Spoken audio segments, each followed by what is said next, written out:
Olá pessoal, tudo bem? Um grande prazer estar aqui com vocês no primeiro workshop de geotecnologias preparado pela Universidade Federal Rural do Rio de Janeiro, a nossa Rural. Eu sou Anderson Pereira Santos, eu sou engenheiro agrimensor e cartógrafo formado pela Rural do Rio em 2016, no final de 2016. Atualmente eu sou mestrando em engenharia civil na Universidade Federal do Pará e sou primeiro tenente engenheiro na Força Aérea Brasileira desde 2017, onde eu atuo em projetos de aeroportos, principalmente na região amazônica. Hoje eu estou aqui para falar sobre a atuação do engenheiro agrimensor e cartógrafo em projetos de aeroportos, né? Pretendo passar por esse breve roteiro, onde o objetivo é apresentar a possibilidade de atuação do engenheiro agrimensor e cartógrafo em diversas etapas e fases do projeto de execução de obras de aeroportos, obras de aeródromos, né? Em projetos de infraestrutura, né, que se destaca, né, o levantamento topográfico e alguns projetos que a gente vai comentar mais à frente. Como devia se esperar, o engenheiro agrimensor tem como base o levantamento topográfico, no meu entender, né, e todas as obras de engenharia, né, necessitam de informações fidedignas que possam representar o terreno de forma consistente, que possa extrair dela informações que vão ser úteis aos demais projetos. Dentro um levantamento topográfico, a execução de um levantamento cadastral planealtimétrico, né, que seja com consistência cartográfica, né, com a implantação de marcos e RNs de referência, né, para a gente poder fazer a execução do projeto em si. A gente tem que estar sempre pensando não só na parte do levantamento, mas também deixar referências de níveis, referências posicionais, marcos geodésicos para a execução da obra em si, né? Como eu falei anteriormente, todos os projetos vão depender diretamente do levantamento topográfico, né? Se tiver algum problema, alguma inconsistência cartográfica, alguma inconsistência no seu levantamento, vai afetar diretamente na qualidade e precisão dos demais levantamentos e projetos, né? Por exemplo, em uma pista de aeroportos, a designação das cabeceiras de pista, de pouso e decolagem são feitas a partir do azimuth magnético da pista, né? Então, se eu não tiver um levantamento bem já referenciado, onde eu saiba a declinação magnética da região, se eu estiver trabalhando com coordenadas UTM, outro tipo de coordenadas, eu tenho que ter a convergência meridiana da minha região para eu determinar com precisão o azimuth magnético em determinada época para poder fazer a designação da pista, que é o principal, que é a numeração da pista, certo? Ainda continuando em projetos de infraestrutura, né, temos alguns projetos geométricos que eu classifiquei como projeto geométrico, né, que é basicamente definir as curvas horizontais e verticais de um projeto, como um projeto de estrada.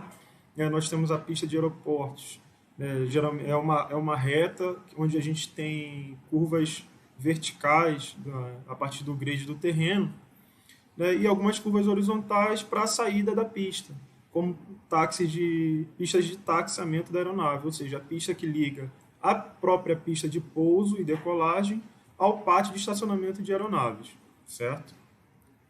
Temos também alguns projetos de terraplenagem, né, onde a gente vai fazer determinação de corte, aterro, cálculo de volume, método de compactação, né, a própria drenagem superficial, dependendo da atribuição de cada agrimensor.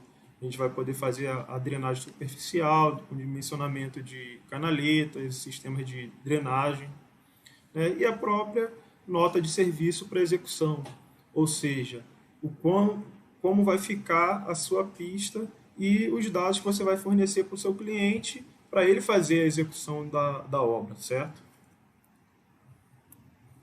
Ou seja, exatamente isso. Nós temos aqui uma pista de pouso, né, cortado aqui. Tem uma concordância, que seria as curvas horizontais de ligação da pista de pouso com o pátio de aeronaves, onde vai ter o terminal de passageiros, embarque, desembarque, né? E a pista de táxi, ou a taxiway, que é a ligação entre a pista de pouso e o pátio de aeronaves. Existem diversas configurações, diversas larguras de pista, dependendo da capacidade do aeródromo, dependendo do código de referência requerido pela aeronave. Vou ter nesse caso aqui é uma pista de 1503, que está representada por 30 metros de largura. Mas a gente tem pistas com 23, pistas com 18, pista com 45 metros de largura, 60. Vai depender do porte do aeroporto em si.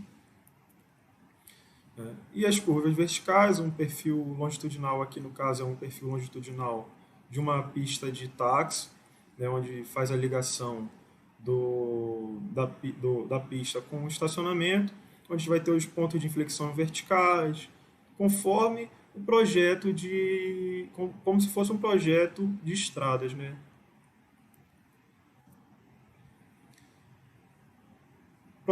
Continuando ainda dentro de projetos de infraestrutura, nós temos o projeto de terraplenagem, onde a gente vai fazer toda a conformação para que o terreno não afete a segurança de operação das aeronaves. Por exemplo, uma faixa de pista, que é a faixa que fica lateralmente à pista de pouso e se prolongando do comprimento dela em determinada distância, ela não pode interferir, né, em caso da aeronave sair da pista, ela não pode interferir na segurança da aeronave e dos passageiros, né? Ou seja, essa área é uma área que ela deve ter um grau de suporte, mesmo que ela sendo de terra, ela tem que suportar a passagem da aeronave dentro de uma faixa preparada e não pode ter obstáculos. Inclusive, a drenagem não pode ser um obstáculo à segurança de operação da aeronave. Quando a gente fala de aeroportos, sempre a gente está pensando, além da operação, da parte de engenharia, a qualidade de operação, muito pela segurança de operação, né? Que é um procedimento padrão nosso ter sempre a segurança. Todo projeto de aeroportos, de pistas, eles são baseados em normas, em regulamentos, né? Que eles são voltados diretamente para a segurança de operação daquele aeroporto. O projeto de terraplenagem, aqui uma seção transversal de uma estaca na pista, né, onde eu tenho o próprio pavimento da pista, nesse caso aqui é um pavimento rígido, né, que foi passado pelo engenheiro estrutural, passou para as especificações do pavimento para a gente, e a gente fez o projeto de terraplenagem, verificando, por exemplo, que nesse trecho o terreno ele está acima da linha da faixa de pista, ou seja, ele teria que ter uma área de corte do terreno, certo? Para fazer a conformação. A própria cerca ela não pode furar essas superfícies de transição, que são obstáculos, a gente vai ver um pouquinho mais para frente, né? Basicamente isso. Aqui eu vou ter as especificações, isso aqui já é uma imagem já de uma nota de serviço, né? Porque durante a execução, como já está estaqueado a minha pista, eu vou ter informações de corte, aterro, ele continua aqui embaixo, né? Mas eu teria informações de corte, aterro, por exemplo, todos esses valores a cada 10, 15, 20, 30 metros, dependendo do projeto. Uma outra possibilidade de atuação do engenheiro agrimensor é junto aos projetos de proteção à operação ou regularização de operação do aeroporto. Por exemplo, como o plano básico de zona de proteção de aeródromo, PBZPA, e o plano de zona de proteção de auxílios à navegação aérea, o PZPANA. O que seria isso? Essas superfícies de proteção. Por exemplo, em um aeródromo, uma pista, aqui no centro a pista de pouso, eu tenho uma região bem maior que afeta inclusive a cidade inteira, podendo passar de 2, 3, 5 cidades, dependendo da categoria do aeródromo e do posicionamento dele. O engenheiro agrimensor é um dos profissionais habilitados a realizar o PBZPA, o Plano Básico de Zona de Proteção de Aeródromo. Por quê? Vai trabalhar diretamente com cartas, né? Aí você vai ter um levantamento não só topográfico, mas a parte de cartografia também, e fazer a projeção de obstáculos, de limites de obstáculos à operação aérea. Dentro do PBZPA, que é o Plano Básico de Proteção de Aeródromo, né, ele é basicamente um conjunto de superfícies limitadoras de obstáculos que eles vão estabelecer justamente as restrições em torno do aeródromo, ou seja, o quanto um prédio pode ter de altura em determinada região. Né? Quanto mais próximo do aeroporto, obviamente, eu teria uma restrição maior de construções, como torres, como antenas, porque isso pode afetar diretamente na segurança de voo. Né? A gente pode ver aqui, por exemplo, dentro de uma pista, de uma cabeceira de pista, que uma superfície onde ele vai decolar e vai pousar é justamente as superfícies de aproximação e decolagem. E na lateral tem o que a gente chama de superfície de transição. Aqui dá para ver que tem alguns prédios projetados que estão furando essa superfície de transição. Não que isso seja um risco à segurança de operação, mas eles devem ser cadastrados, devem ser informados para que o piloto e a tripulação, na hora de fazer o procedimento de voo, procedimento de aproximação ou decolagem, ele tenha ciência desses obstáculos e ele possa tomar melhor, fazer um melhor planejamento de voo. Por exemplo, aqui aí no Rio de Janeiro, o próprio aeroporto Santos Dumont tem na superfície de aproximação e decolagem obstáculos que é o próprio Pão de Açúcar. Né? Por isso que ele tem que fazer uma rota de aproximação e decolagem diferenciada, ele tem que planejar uma curva. Então, a partir dessas informações, ele vai poder fazer o planejamento de pouso e decolagem.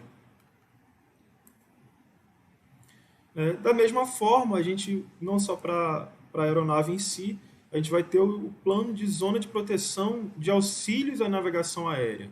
O que seria isso? É de forma análoga ao PBZPA, né, só que dessa vez não só em torno da pista de pouso e decolagem, mas sim de auxílios à navegação aérea. Ou seja, instrumentos, equipamentos fixos ou móveis que eles tem a função de dar auxílio de aproximação, de orientação, troca de informações com a aeronave. Então, basicamente, por exemplo, um radar desse, ele tem uma superfície adequada à sua operação. Ou seja, eu não posso atrapalhar a transferência de sinais e recepção de sinais desses instrumentos, desses auxílios. Né? Com base em normas e portarias, a gente tem algumas configurações. Por exemplo, nós temos aqui a própria antena e a gente tem um gradiente de que não posso ter nada se projetando acima dessa superfície, de forma a garantir o perfeito funcionamento do aparelho, do equipamento e não afetar a segurança de voo. Tá?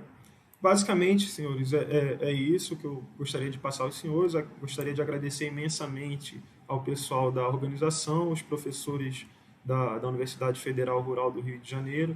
Eu estou à disposição, caso tenham dúvidas, queiram mandar mensagens. Vou deixar o meu contato para vocês e vou deixar alguns materiais de referência, né, que a gente tem aqui basicamente o RBAC número 154, que é de projeto de aeródromos, regulamentado pela ANAC, né? O RBAC 161, que trata de plano de zoneamento de ruídos, e a portaria 957, que ela dispõe sobre as restrições de objetos projetados no espaço aéreo, né? Que é do Comando Aeronáutica, que define justamente essas superfícies limitadoras de obstáculos e de acordo com o Código de Referência de Aeródromos. Obviamente, não tem como passar a fundo em um vídeo o que é cada projeto, o que faz, mas eu fico à disposição novamente para tirar dúvidas e outras informações, tá ok? Vou deixar o meu contato, esse é o meu contato, se precisar de alguma coisa, estamos aí. Obrigado, tchau.